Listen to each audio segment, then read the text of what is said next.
May 7th, 1945. General George S. Patton sat across from Supreme Commander Dwight Eisenhower in a commandeered German mansion outside Frankfurt. Germany had just surrendered hours earlier. American soldiers were celebrating in the streets. But Patton wasn't celebrating. He had come to tell Eisenhower something that would end their friendship. Something that would get Patton removed from command within months. Something that Washington and the media would call insane.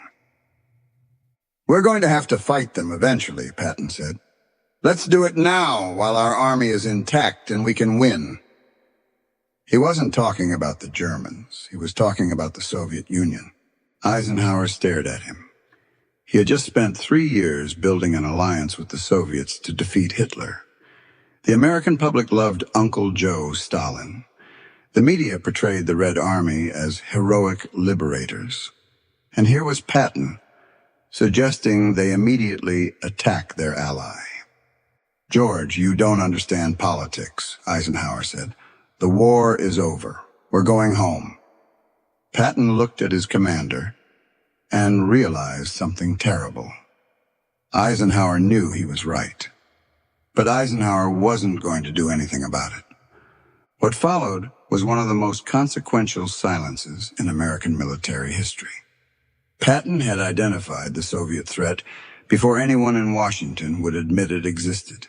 He had proposed a military solution while the Red Army was exhausted and American forces were at peak strength.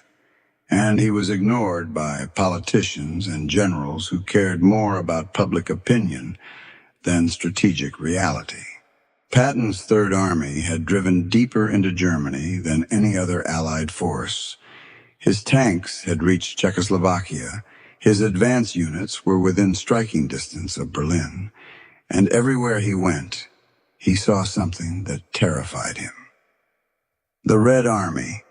Soviet forces were occupying Eastern Europe with brutality that shocked even hardened American combat veterans. Patton's intelligence officers reported mass rapes, systematic looting, and summary executions of civilians suspected of anti-communist sympathies. Entire populations were being shipped to Soviet labor camps. In April 1945, Patton wrote to his wife, Beatrice, "I have no particular desire to understand them except to ascertain how much lead or iron it takes to kill them. The Russians give me the impression of something that is to be feared in future world political reorganization." He was seeing what Washington diplomats refused to see. The Soviet Union wasn't a temporary ally against Hitler. It was a totalitarian empire, expanding westward while American politicians naively believed Stalin would honor agreements about free elections and democratic governance. Patton met with liberated American prisoners of war who had been held by the Soviets. They described treatment worse than what the Germans had given them. Soviet soldiers had stolen their watches, boots, and rations. Officers who protested were beaten or shot. The reports kept coming. Soviet forces were dismantling German factories and shipping entire industrial plants back to Russia. They were installing communist puppet governments in Poland, Romania, Hungary, and Bulgaria. They were arresting and executing anti-communist resistance fighters who had spent years fighting the Nazis. By May 1945, Patton had developed a detailed plan. It wasn't just angry rhetoric from a frustrated general. It was a legitimate military strategy based on real intelligence about Soviet capabilities and weaknesses. Patton's assessment was straightforward. The Red Army had just lost 27 million people defeating Germany. Soviet forces in Eastern Europe were exhausted, overextended, and living off captured supplies. Their supply lines stretched back thousands of miles to Russia. American forces, by contrast, were at peak strength with complete air superiority and intact supply lines. "We could beat the Russians in 6 weeks," Patton told Undersecretary of War Robert Patterson in May 1945. The Soviet Union had no strategic bombing capability. The Red Army had minimal anti-aircraft defenses. American air power alone could cripple Soviet logistics. Soviet tank production was impressive, but the tanks were mechanically unreliable after 4 years of continuous warfare. American M4 Shermans weren't as heavily armored, but they were reliable and available in overwhelming numbers. Most importantly, Patton argued, the Red Army's morale was fragile. Soviet soldiers had been told they were fighting to liberate their homeland. Many had no interest in occupying Eastern Europe permanently. If American forces pushed east, Patton believed significant numbers would surrender or desert. "We can arm the Germans," Patton proposed. "There are hundreds of thousands of Wehrmacht soldiers who would rather fight the Russians than go to POW camps." This suggestion horrified Washington. The United States had just spent 4 years defeating Germany, but Patton's logic was brutal and clear. German soldiers hated and feared the Soviets more than they hated Americans. "I would rather have a German division on my side than a Soviet one," Patton wrote. This comment would be leaked to the press within weeks. Eisenhower had military reasons for rejecting Patton's plan. The American public wanted their sons home. Congress was already demanding rapid demobilization. Logistically, American forces were positioned to occupy Germany, not to push east into Poland. But these weren't the real reasons Eisenhower rejected Patton's proposal. The real reasons were political. President Truman had just taken office and was continuing Roosevelt's policy of cooperation with Stalin. The Yalta Conference had established the framework for post-war Europe. Eisenhower knew that proposing an attack on the Soviet Union would be political suicide. He would be accused of warmongering, of risking World War III, of betraying the alliance. The media would destroy him. Washington would remove him from command. More personally, Eisenhower liked being the hero. He had just won the war in Europe. Newspapers called him the greatest military commander since Grant. He was being discussed as a potential presidential candidate. Why risk that reputation? Eisenhower also believed in the diplomatic solution. He thought Stalin could be negotiated with, that the Soviet Union would moderate once post-war tensions eased. He believed the United Nations could manage disputes between the superpowers. This was the fundamental difference between Eisenhower and Patton. Eisenhower believed in institutions, diplomacy, and political process. Patton believed in military force and strategic opportunity. Eisenhower thought like a future president. Patton thought like a warrior. "George sees the world as a battlefield," Eisenhower told his chief of staff. "He doesn't understand that we have to live with these people." Patton wasn't alone in his assessment. Winston Churchill had reached the same conclusion. Churchill had been warning about Soviet intentions since the Bolshevik Revolution in 1917. He had only allied with the Soviet Union out of desperate necessity. By April 1945, Churchill was frantically sending messages to Truman and Eisenhower. He wanted Western forces to push as far east as possible before the Soviets consolidated control. He wanted to take Berlin, Prague, and Vienna before the Red Army arrived. "An iron curtain is drawn down upon their front," Churchill wrote to Truman on May 12, 1945.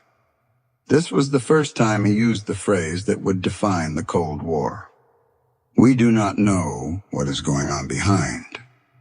Churchill proposed Operation Unthinkable in May 1945.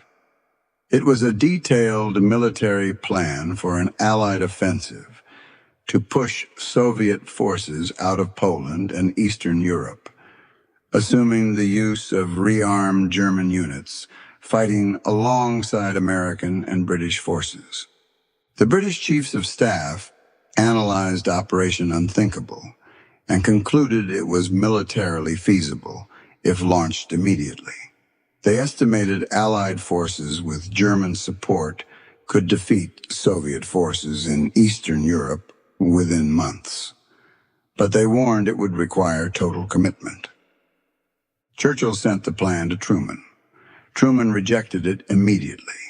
He was horrified by the suggestion of attacking the Soviet Union, and even more horrified by the proposal to rearm German units. When Patton learned that Churchill had proposed essentially the same strategy, he felt vindicated. "At least one man in power understands what we're facing," he told his staff. Churchill's prediction about Soviet intentions proved accurate within months. The press had loved Patton during the war, but in May and June 1945, the coverage changed. His comments about the Soviets were leaked to journalists. His proposal to rearm German units was characterized as Nazi sympathizing. Columnists questioned his mental stability. Drew Pearson wrote, "General Patton's recent statements about the Soviet Union raise serious questions about his judgment. At a time when the nation seeks peace, Patton seems intent on starting another war." The New York Times editorialized that Patton's political statements suggest a troubling lack of understanding of diplomatic realities. Time magazine questioned whether his aggressive personality was suited for peacetime. None of these outlets reported what Patton was actually observing in Eastern Europe. None investigated the Soviet atrocities that Patton's intelligence officers were documenting. The media narrative was set. Patton was a great combat commander who couldn't adjust to peacetime. By August 1945, Eisenhower was receiving pressure from Washington to remove Patton from command. The excuse came from denazification policy. Patton had said at a press conference that requiring all former Nazi Party members to be removed from administrative positions was idiotic. Many had joined for pragmatic reasons, not ideology. "This Nazi thing is just like a Democrat and Republican election fight," Patton said. The comment was reported as Patton minimizing Nazi atrocities. The reaction was explosive. On September 28, 1945, Eisenhower relieved Patton of command of the Third Army. The official reason was his denazification comments. Everyone understood the real reason. Patton wouldn't stop warning about the Soviets. After being removed from command, Patton spent his final months documenting Soviet actions and writing desperate warnings to Washington. His letters from October and November 1945 read like prophecies. "Let's keep our boots polished, bayonets sharpened, and present a picture of force and strength to the Red Army," Patton wrote. "This is the only language they understand and respect. If you fail to do this, then we have had a victory over the Germans and disarmed them, but we have lost the war." In early December 1945, Patton met with Undersecretary Patterson. He predicted the Soviets would maintain permanent occupation of Eastern Europe. They would spread communism through Western Europe.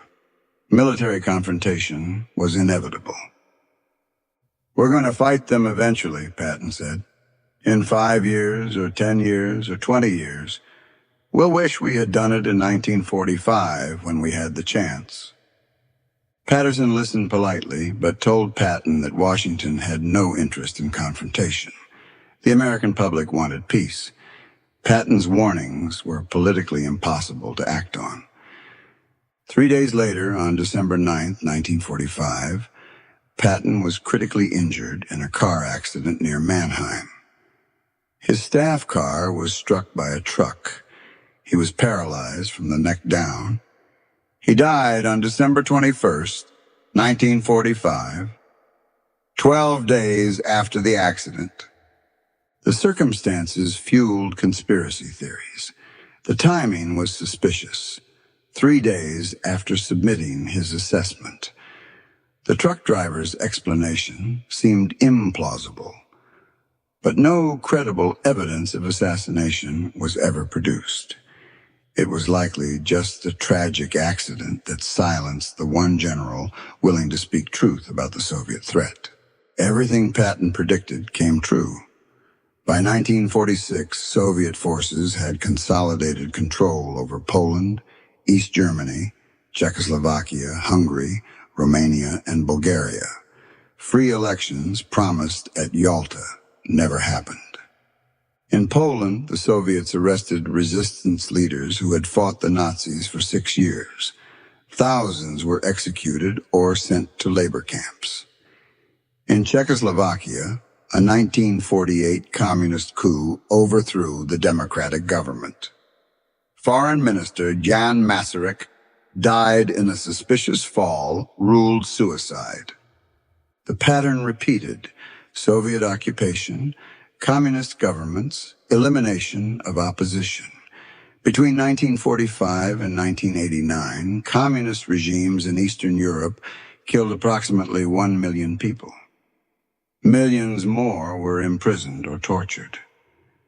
The Iron Curtain Churchill warned about became permanent. The Cold War Patton wanted to prevent lasted 45 years, cost trillions of dollars, and killed millions in proxy wars. By 1949, the Soviets had atomic weapons.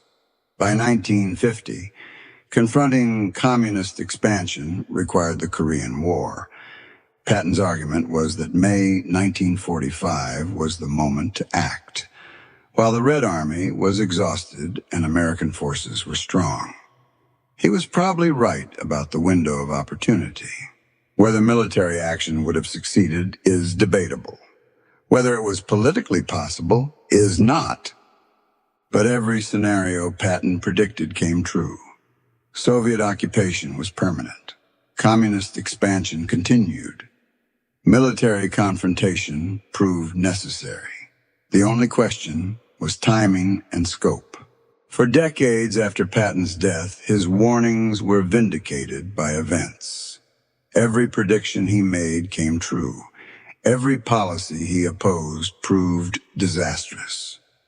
By 1947, even liberals who had supported Roosevelt's policy had to acknowledge the failure.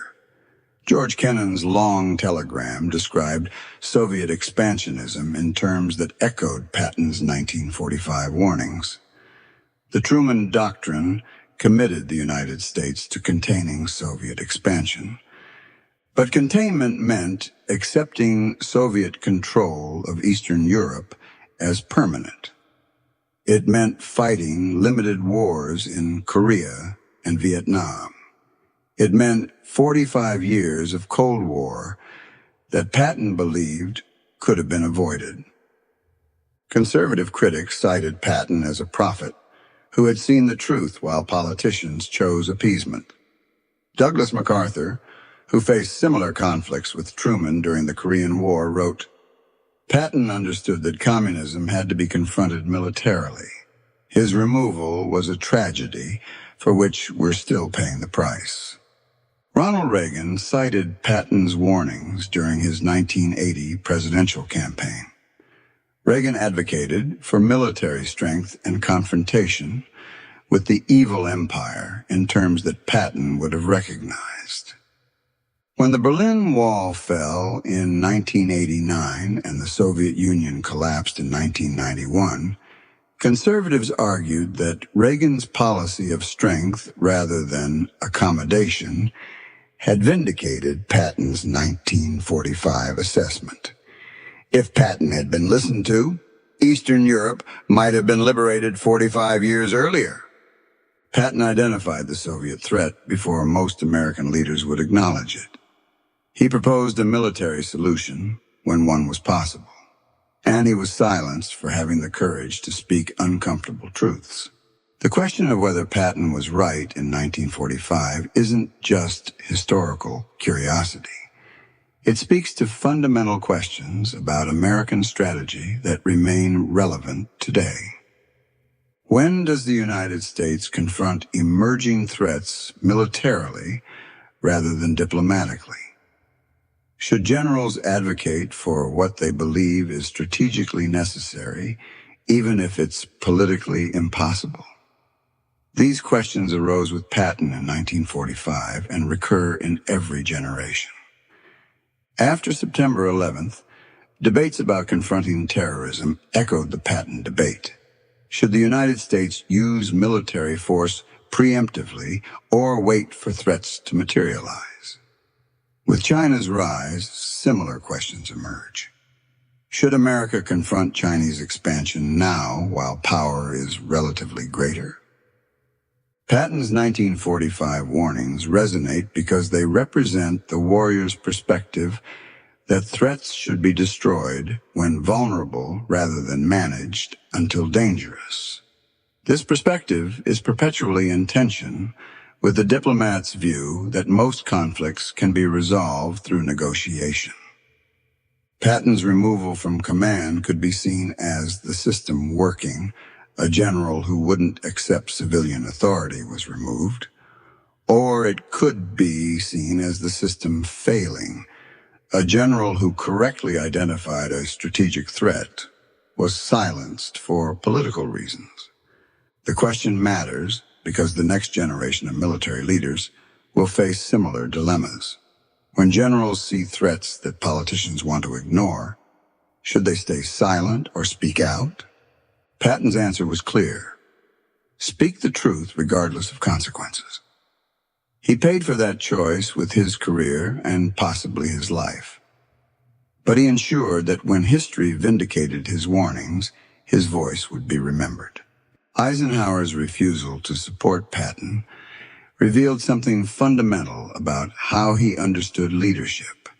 Eisenhower was a coalition builder whose genius was holding together the Allied coalition during World War II.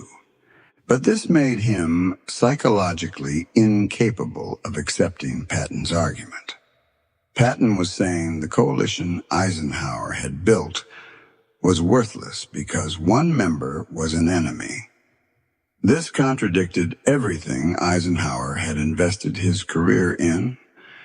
Eisenhower also liked being liked. Patton's proposal would have made Eisenhower the face of confrontation with the Soviet Union, destroying his reputation as a uniter and peacemaker. By 1945, both parties were discussing Eisenhower as a potential presidential candidate. Supporting an attack on the Soviets would have been political suicide.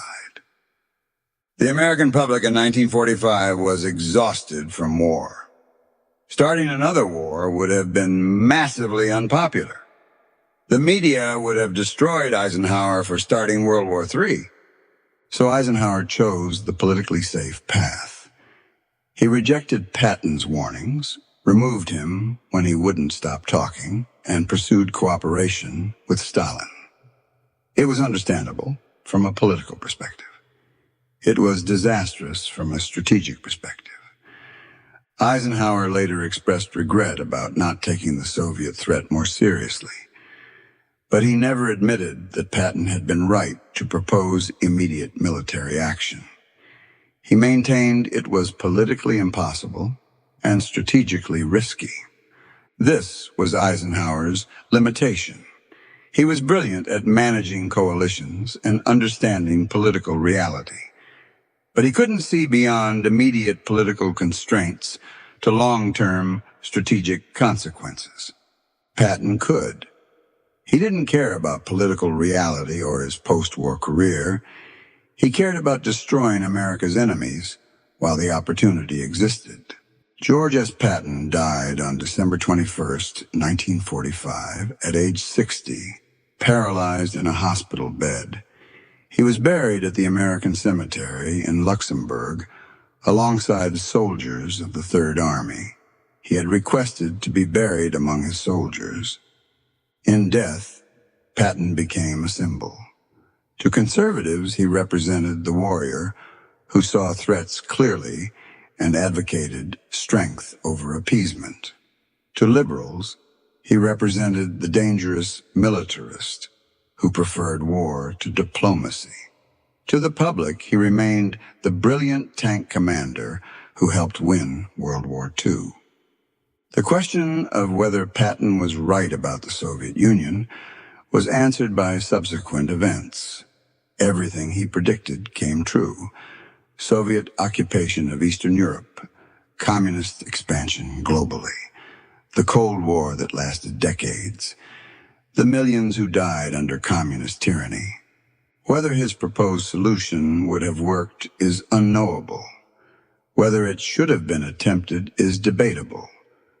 But that he correctly identified the threat before most American leaders would acknowledge it is undeniable. Patton's tragedy was being right at the wrong moment.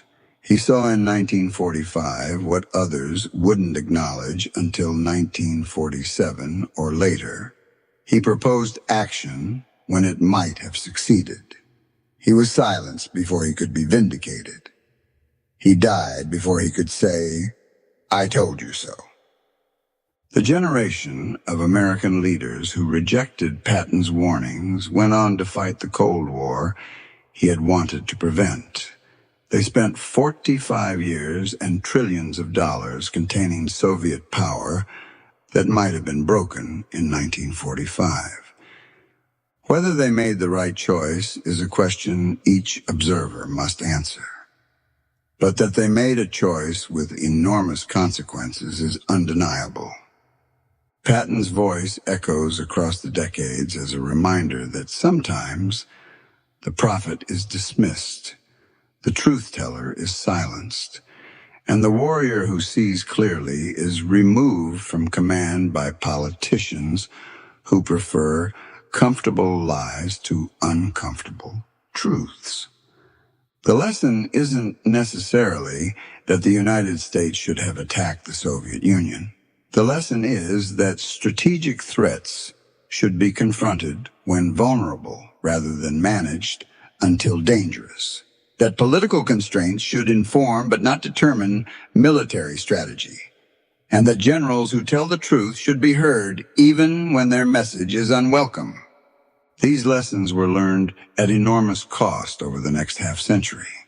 They may need to be learned again.